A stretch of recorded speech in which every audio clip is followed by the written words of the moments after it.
Olha que loucura. Eu queria te falar um pouco sobre isso também. Você foi abusada na infância. Sim. Teve o primeiro casamento que foi um abuso. O segundo casamento que foi um abuso. Como é que você conseguiu se permitir o terceiro casamento? Porque eu imagino você no terceiro casamento agora.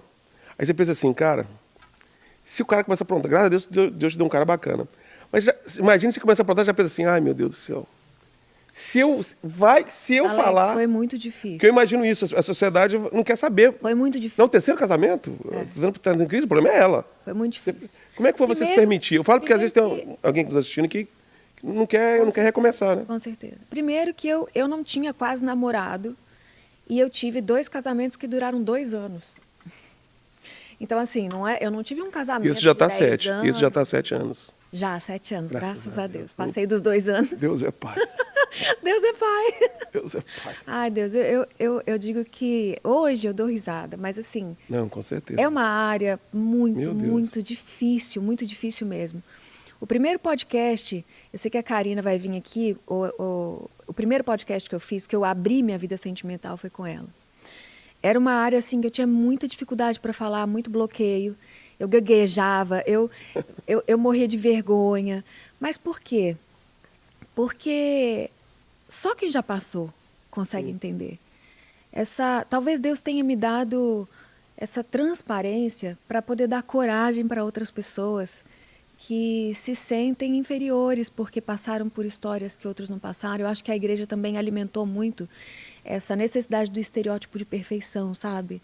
Onde todos têm problema. A diferença é que alguns contam e outros não contam.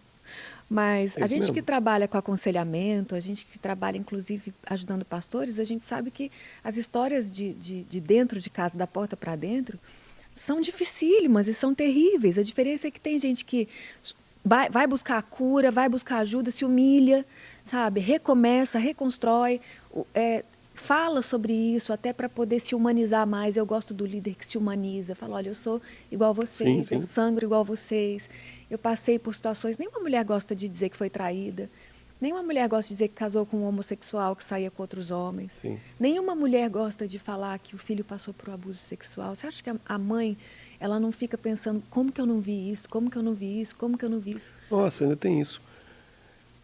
Isso eu queria, você está tocando assunto, eu queria entrar muito, mas eu tenho que falar porque eu não entendi isso na época.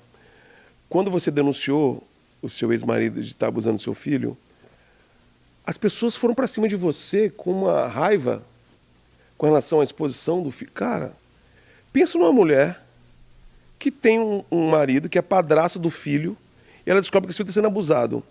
Se é eu ia para os 4 cantos, eu ia botar para alenhar mesmo. E as pessoas ainda, ao invés de te acolherem, te abraçarem, ainda foram contra. Mano, como é que você conseguiu, como é que foi receber tanto ódio no momento que você precisava de colo? Você está precisando de colo naquele momento. Você está precisando de proteção. Aí eu quero contar um caso aqui, me permita. Eu sei que você é entrevistado, mas me permita também? Me permita. É porque um dia eu estava em São Paulo e eu peguei um Uber e eu não vi que era compartilhado. Eu nem sabia que pegava Uber compartilhado, nem sabia. E eu entrei, o cara parou, e a outra pessoa, o que é isso? Entrou, não, é porque você pediu compartilhado. Eu falei, pô, nem sabia. E entrou uma menina, e nós começamos a conversar. E nessa conversa, eu falei que eu trabalhava, tal, não sei o quê, tal, e estava no auge desse assunto seu. Estava no auge. Aí ela começou a falar de você. E começou a falar, e falando mal, e detonando, que ela...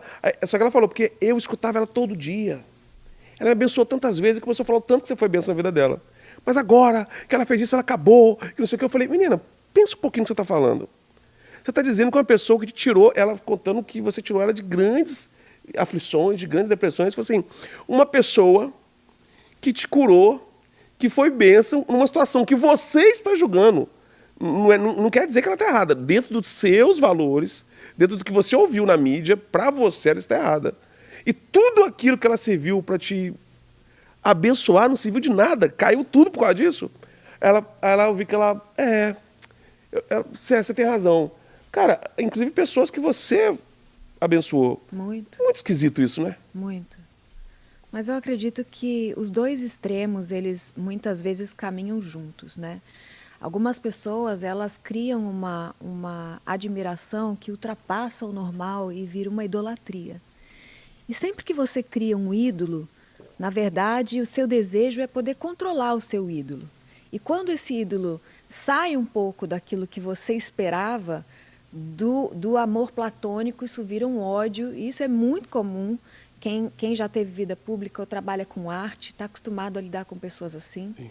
As pessoas que mais te idolatram são aquelas pessoas que mais vão te odiar depois, né? São aquelas pessoas que vão... Mas isso tem muito mais a ver com elas do que com a gente.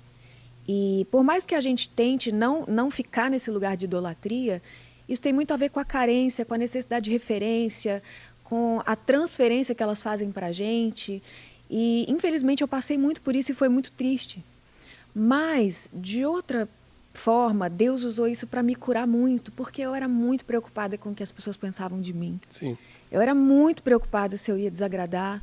Eu era muito preocupada, eu pregava em todas as denominações, se eu ia numa determinada denominação, eu queria cumprir com todas as exigências daquela, se eu ia numa outra, todas daquela. Eu não queria sair porque eu pensava que, poxa, o que Deus fez na minha vida é tão forte, eu não quero desagradar ninguém. Mas isso não existe. Isso não existe, é uma cadeia.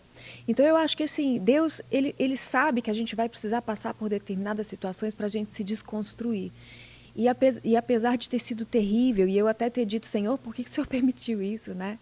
Porque quando eu percebi, eu estava casada, recém-casada, com um rapaz que eu fui avisada pela minha médica, porque como a gente tinha 2 anos de casados e a gente quase não tinha relação conjugal, ele vivia doente. E eu levei ele numa especialista em São Paulo. E eu era apaixonada, assim, para mim. Eu conheci ele não era uma pessoa conhecida, ele não tinha um ministério de fato, mas eu olhei e achei que ele era muito de Deus e trouxe para todo mundo conhecer e acreditei nas histórias que ele me contou. E quando ele falou que estava doente, eu falei... É engraçado que até a Fernanda Brum falou assim para mim, Bianca, Deus te deu uma unção de cura e te deu um marido doente, era para você curar ele. Então, a gente cria coisas na nossa mente para justificar, às vezes, algumas situações que a gente vive e que a gente não quer enfrentar. E ainda mais que eu já tinha errado uma vez e que tinha sido tão doído para mim. E eu ministrava muito, orava muito por ele, até que uma vez ele foi na médica em São Paulo, uma especialista, e voltou para casa falando que estava com um tumor no cérebro. E aí eu falei, meu Deus, como assim? Porque como a gente já estava 2 anos sem vida conjugal, então as doenças tinham que ir ficando mais graves. Só que dessa vez ficou muito grave. E aí eu tinha que vir até ministrar aqui nos Estados Unidos. Mas era mentira, ele não tinha. Não era verdade. Só que eu acreditei, a gente Sim. reuniu intercessores, começou campanha de oração, de jejum. Eu tinha que ministrar aqui, comprei primeira classe, falei, você não pode entrar em avião, você está com tumor na hipófise, nananã. Passou 3 semanas e nada acontecia, eu liguei para a médica e falei, doutora, não vai ter um tratamento, não vai ter uma cirurgia, não vai ter alguma coisa, tem 3 semanas que ele voltou e ele reuniu todo mundo no escritório, desenhou o tumor, foi uma coisa assim, fingiu convulsão, era um negócio muito tenso. Aí ela falou assim, pastora, me perdoa, eu tenho que te falar.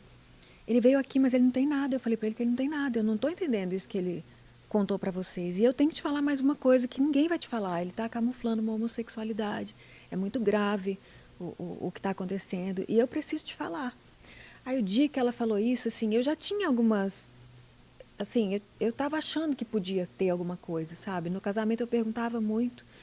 E ele já tinha me dito que sofreu abuso na infância, que tinha tido algumas situações com primos. Mas, assim, a gente sempre crê na transformação.